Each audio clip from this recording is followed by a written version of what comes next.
megaphone or can you hear me? How's this? My name is Joseph Howley. I'm a professor in the classics department at Columbia University. My job as a professor is to create classrooms where all students feel welcome to come together in the pursuit of knowledge. And I'm here today because the university has made my job 1,000 times harder by choosing to censure some forms of student speech. But in the public statement in which the university announced the suspension of 2 student groups on procedural grounds that you've already heard about, they also accused those groups baselessly of threatening rhetoric and intimidation. And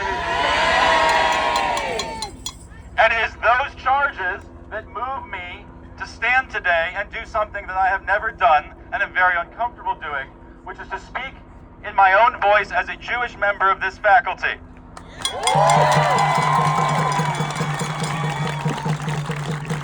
We Jews are a diverse people, and we draw our strength from that diversity. Many of us neither have any connection to the state of Israel nor desire one. Many Israelis are opposed to oppression and war and apartheid.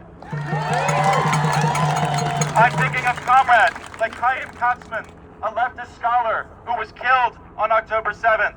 I'm thinking of peace activists like Vivian Silver, whom we just yesterday learned was killed on the 7th, who fought her whole life for peace. May their memories be a blessing. May the memories of all victims of injustice inspire us to greater works and higher aspirations than the false choices and petty prejudices offered by our elected officials and pundits.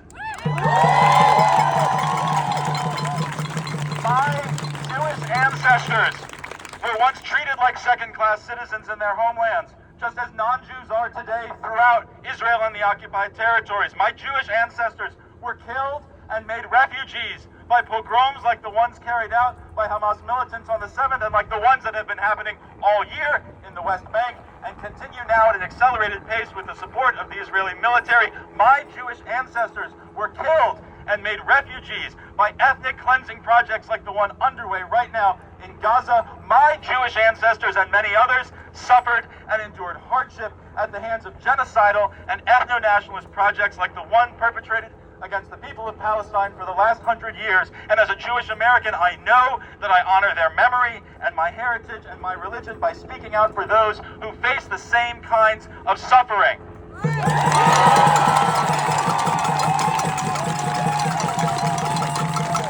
As a Jewish American, I know that my Jewishness is complete and whole without nationalism, without a state, without hatred and racism, without violence. I know my safety does not depend on the suffering of others and that my life is not secured by the deaths of others. I know that we all have the right to live in equal rights and peace alongside one another as the people of Palestine and Israel deserve equally. I know that nations do not keep us safe, and I know there cannot be peace without justice. I know that no Jews anywhere are safe from the scourge of anti-Semitism as long as our Muslim siblings are not safe from the scourge of Islamophobia. I know that no Jews anywhere are safe from the scourge of anti-Semitism as long as a nuclear superpower governed by extremists carries out daily atrocities in our name. And I know that speaking against war, speaking on behalf of Palestinian lives, speaking about or against the actions of the government or the project of the State of Israel are not anti-Semitic forms of speech.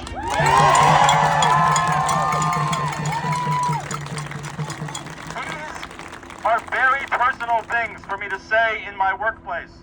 And I say them here and now as a faculty member because there are many voices that come loudly from off campus claiming that Jews here need to be protected by the suppression of certain kinds of speech, by the suppression of expressions of Palestinian identity, by the suppression of criticism of the State of Israel, and by the suppression of our anti-Zionist students of tremendous courage and fortitude. And so I must say clearly and publicly that I, a Jewish member of this community, am not asking the university to suppress anyone's speech.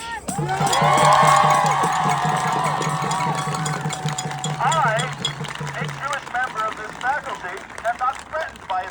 Palestinian humanity or calls for peace. I, a Jewish member of this faculty, am not threatened by seeing a keffiyeh or a Palestinian flag or the beautiful sea of student faces who show us justice.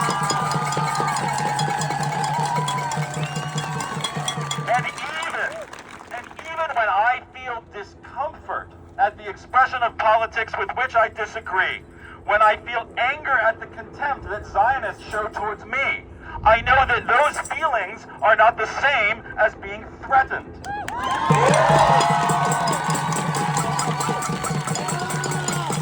I know that disagreement is not violence, and that the ability to experience discomfort is an essential part of the process of learning and building community. I work every day with colleagues who would disagree with me on these and other issues. Our disagreement does not keep me from respecting them. It does not keep us from working together. And I would never ask anyone to censor their speech just because I disagree with it or because our disagreement makes me uncomfortable.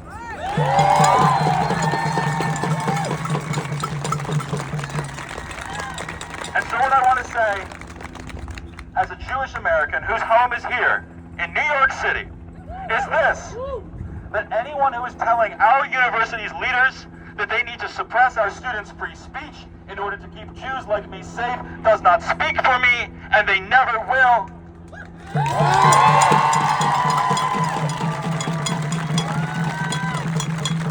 I call on the leaders of our university to reinstate Students for Justice in Palestine and Jewish Voice for Peace, to apologize for libeling them in the national press, and I call on the leaders of our country to bring an end to the slaughter and the apartheid and work to create a just and safe Israel and a free Palestine. Thank you.